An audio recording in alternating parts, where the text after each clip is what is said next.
so happy, but why at the same time do I feel this sense of sadness? Logical, because when you really, really want something, the absence of it doesn't feel so good. And you're not feeling both of those things at the same time. You're feeling really, really happy or really, really sad, but you're not feeling both ends of that vibrational spectrum at the same time. You might be trained, as many humans are, to weigh the pros and the cons and the pluses and the minuses, and you might be really good at thinking there and thinking there and thinking there and thinking there and thinking there, but you don't need to. When you say there's so many things, but they're all pointing to a singular theme. So we'll just chew there about that. What's on your mind? I just don't even know where to start. I'm going to just go back. No, wait. You do know where to start. You know where to start. Where you want to start with us in this focus moment is on something that matters to you a lot. That's where you want to start. I just have the feeling that I can feel people's energies. You can. You can. Well, everyone can. And that speaks to why you're there and there and there and there and there. We know that you were listening to us as we began. And we're talking about how most humans are observers. And when you are sensitive to energy, that means you're not just observing with your physical senses, you're observing vibrationally too. But you don't want to just an observer of so many things. You want to train, and we mean that in just the way that word means to you. You want to train yourself into a vibrational frequency that then limits what you can observe. I think that's one of the issues. I observe things It's that. sort of like going into a bookstore. We're just going to keep interrupting you till we rein in your energy, Oh, it's fine. until we influence you into your alignment. It's like going into a bookstore with no real sense of why you're there. You would be overwhelmed with the subjects and the things to select from. But if you have an idea of what you're looking for, then you have a better experience. And so what we really want to talk about, it's what you want to talk about. It's what you are about. And it's a subject that we are just now forming a new word around, even though we've been talking about all of this stuff for a long time through this format. You're talking about influence. You're talking about how important it is for you, through the choices of what you think about before you get out there where people are, the choices that you are focused upon that cause you to find vibrational harmony with that greater point of view that we've been talking about already here today. Because when you, and it's not hard to do, find resonance with your own inner being, now you're tuned in, tapped in, turned on to the frequency that is really who you are. And now you don't have access, you're not empathetic to all of the scattered energy that's going on all around the planet.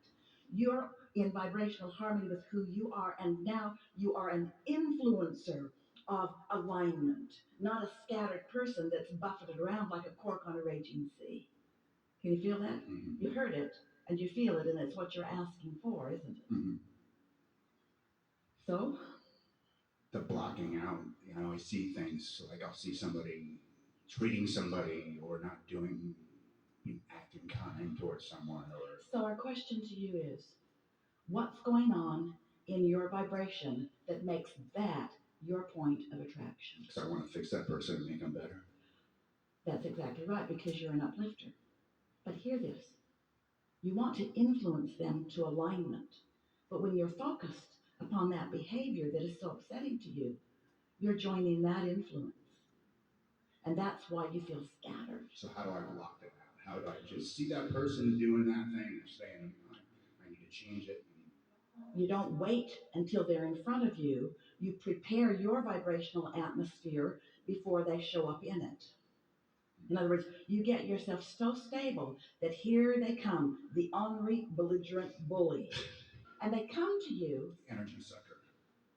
They come to you, energy giver of your energy away to the sucker.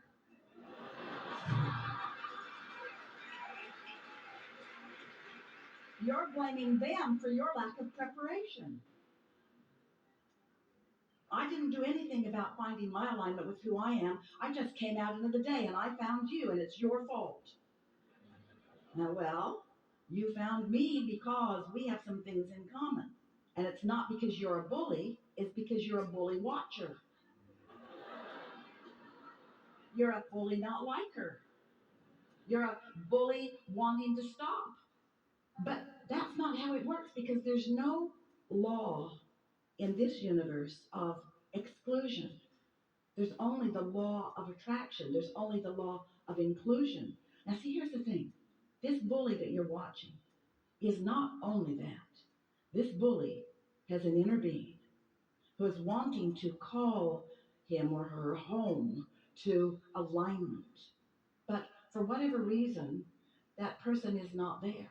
And when you see them and are upset by them, you're not there either. This is why we began as we did today.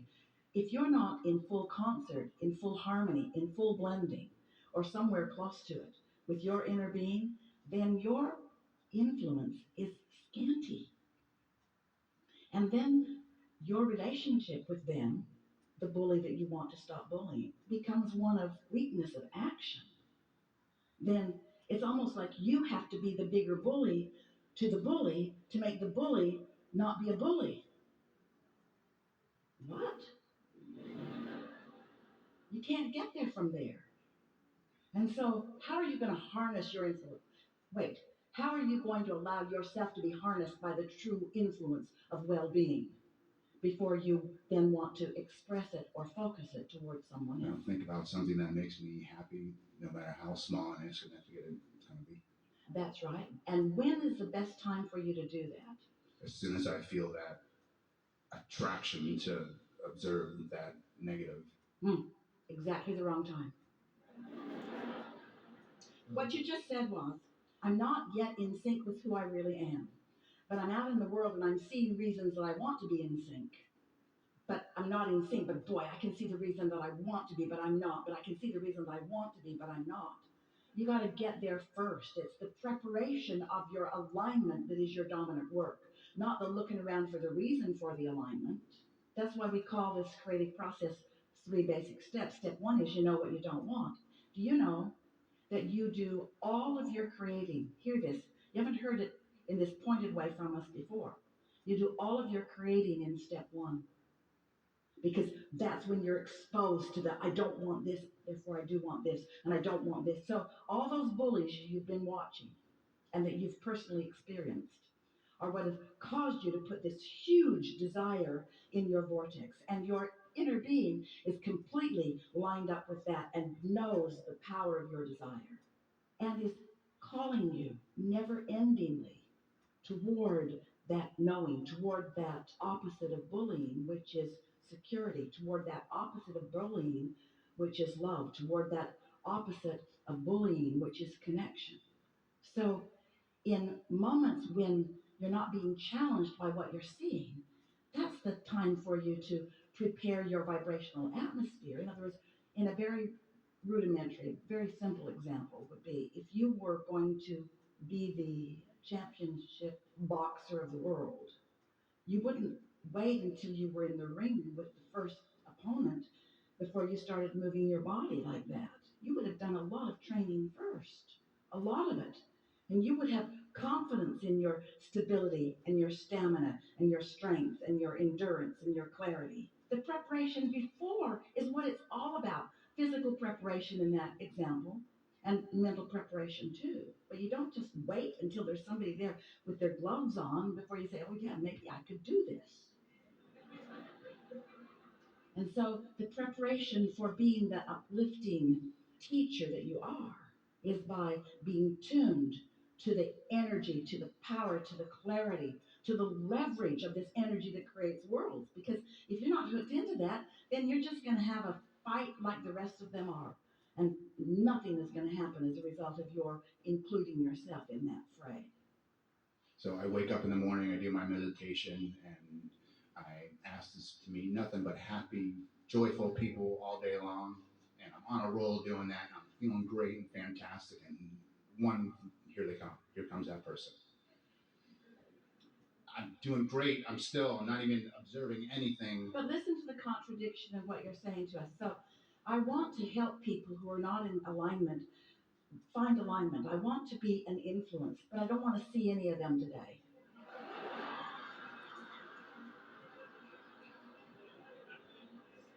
I only want to see the ones that are already in alignment, okay? Which is it? Are you an uplifter? Are you so incapable? Now, we're just playing with you here. We're going to tease you just a little bit. Do you think that you are so incapable of maintaining your alignment and influence that you only want to see happy people all day? Aren't you really saying, I'm happy to be out there and see some of all of you, and who I really am is this? And if any of you are in the vicinity of what I know you want and what I know I want, then maybe we'll have a meaningful rendezvous. But I'm sure not going to go looking for the one of you that's the most disconnected from who you are and give my undivided attention to you, because when I do that, your influence will win. And this is the thing that we really want you to hear, because there's really a big weirdness in that. Hear how weird this is. We're going to speak as if we are you. I am an extension of source energy, and I have the ability to meditate and other things and align myself with this loving creative energy that creates worlds. I have the power to do that. And yet, sometimes I can meet up with someone who's not tuned into that leverage, who just has a whole lot of negative momentum going, and their negative momentum dominates me. What's up with that? It can only mean I'm over there in their world and they're better at being ornery than I am. Think about it. That's what that means. Do you really want to win the battle of who can be the biggest and the baddest and the meanest? Do you want to have the sharpest tongue? Do you want to be able to dig the deepest digs? Do you want to control like that? No, that's not who you are. You will always lose that game because nothing about you wants any of that. And you know what? They will always lose that game too, because none of them want any of it either. But they're still fighting it out. In other words, there's this whole crowd of disconnected beings duking it out and triumphing over one another in this paltry, mediocre, puny, unpleasant cesspool of not being even close to who they want to be. That's not the game you want to play in. You want to tune in, tap in, turn on. You want to feel your clarity and your power, so much so that you can see the value even in that bully. What he's thinking about himself right now, and even what he's thinking about you right now, has no relevancy to what you think about him, because you're tuned in to the fullness of who you are, and you know his true value, not his temporary separation from it.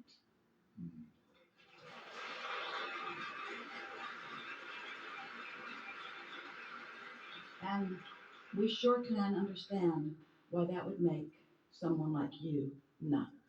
Yeah. Because you've come for upliftment. But for a while, it feels like upliftment must mean knocking the legs out from those who aren't uplifting. So if I could just push hard enough against all those bullies and all those mean, negative, hateful others, if I could just obliterate them through my pressure to them. And we say, only problem with that is law of attraction says you're not obliterating them, you're giving them power. You're throwing fuel on their fire, where if you refuse to see their hatred, you won't feel it anymore. Whew. You can't beat me with your hatred. Your hatred's not real. Oh, yeah? I'll show you how real my hatred isn't. Well, I really wasn't asking for that. See, in other words, we're not saying confront. You can't reason with unreasonable, but you can get into your own power. And you can be guided into the situation where you can be of greatest value.